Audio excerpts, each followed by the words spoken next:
iOS 26, iPhone battery draining so fast. Here's the fix. You updated to iOS 26, excited for new features and smoother performance. But within a few hours, you notice something unusual. Your iPhone battery is melting away faster than ever. From 80% to 30% in just half a day. Suddenly, the phone you trusted feels unreliable. You're not the only one. Many iPhone users are reporting the same battery drain after iOS 26. The good news? There are real fixes that actually work. Here's how you can take back control of your battery life. First, understand this. Right after a big update, your iPhone works overtime in the background, re-indexing files, syncing photos, refreshing apps. That alone can drain your battery for the first 24 to 48 hours.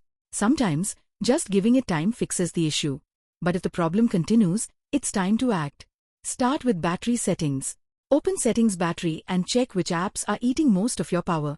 If you see apps like Instagram, WhatsApp, or Maps draining more than usual, turn off background app refresh for them. Next, check location services. Switch most apps to while using the app instead of always. This instantly reduces hidden drain. Another big one, mail and notifications. If you have push mail enabled, your phone constantly checks for new emails. Change it to fetch manually and your battery will thank you. If nothing changes, try a reset of network settings. A weak signal or buggy Wi-Fi often forces the phone to work harder, burning through the battery. And finally, if your iPhone still drains like crazy, do a reset all settings.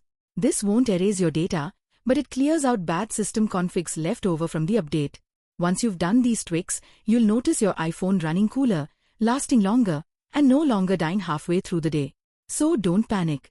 iOS 26 battery drain is real, but with the right fixes, your iPhone can go back to lasting the whole day, just the way it should.